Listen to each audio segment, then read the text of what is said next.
What's going on, everybody? Your man, Eric Wilson, Sports Arena, Fox Sports Radio, 1070 The Zone. And I have the privilege of speaking to a man that I met in Indianapolis during the NFL Combine.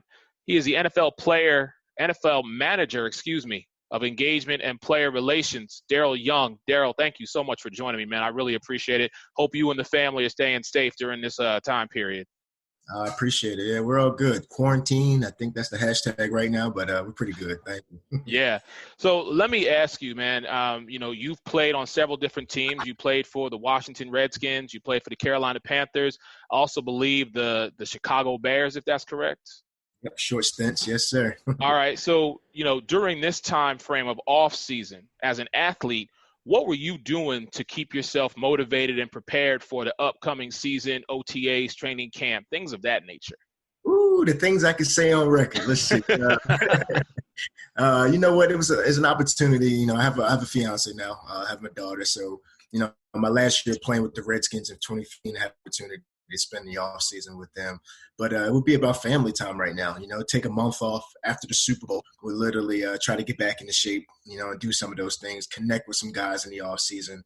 One of the things I took advantage of was the league resources. So doing internships, externships, just trying to work on my professional development because, I learned at an early age, in the NFL that this is an experience, not a career. So, preparing and doing the little things off the field to kind of put myself in a situation which leads me to my position today, I try to take advantage of as a player.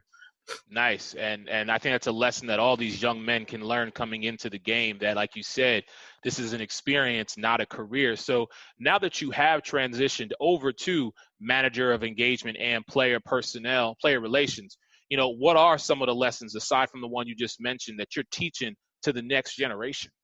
Yeah, so the first thing is, one, you're not alone. Regardless of, if you play 3 years, you play 5, you play 8, there's opportunities, just from the experience that you had on the field to use those transferable skills to apply them to, what we call a career, which is the second aspect of, after playing ball and the off the field grind. So, first lesson, teaching guys they're not alone. 2, use that blue check while you can. A lot of opportunities come because you're an active player. Use it.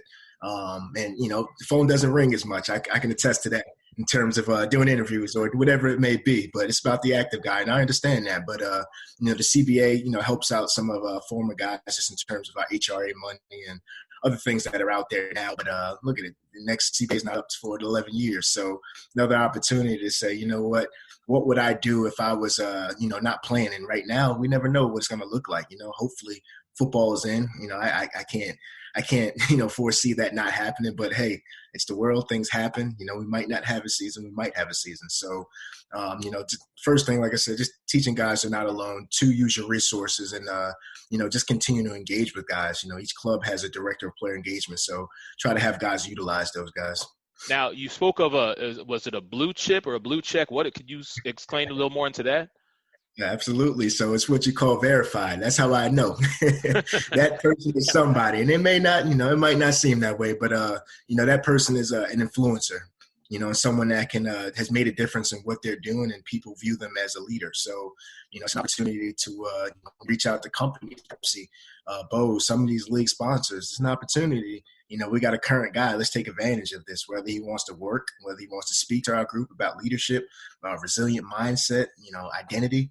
So whatever those, things may be, and just providing intangibles. But, like I said, it's just an opportunity to take advantage of the platform, take advantage of the stage.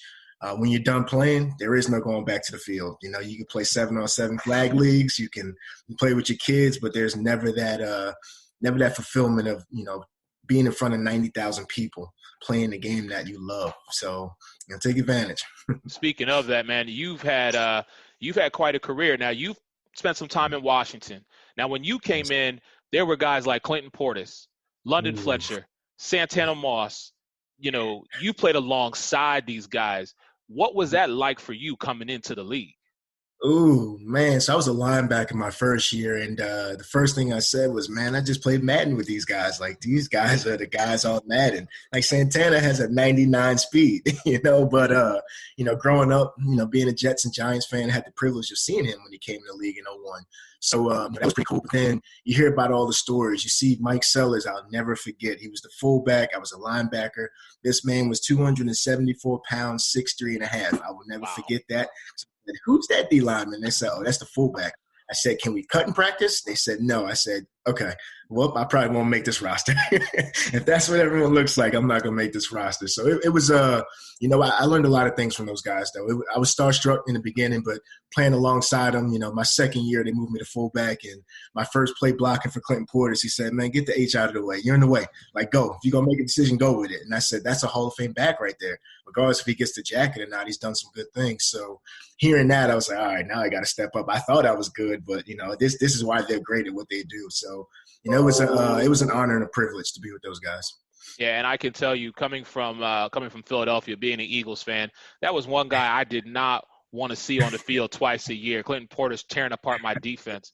Man, Darrel, I really appreciate your time today again. Thank you so much for doing this. Hey, ladies and gentlemen, Mr. Darrel Young, NFL Manager of Engagement and Player Relations. Thank you so much for your time. I look forward to having you back on the show, man. Thank you so much. Appreciate it. Thank you.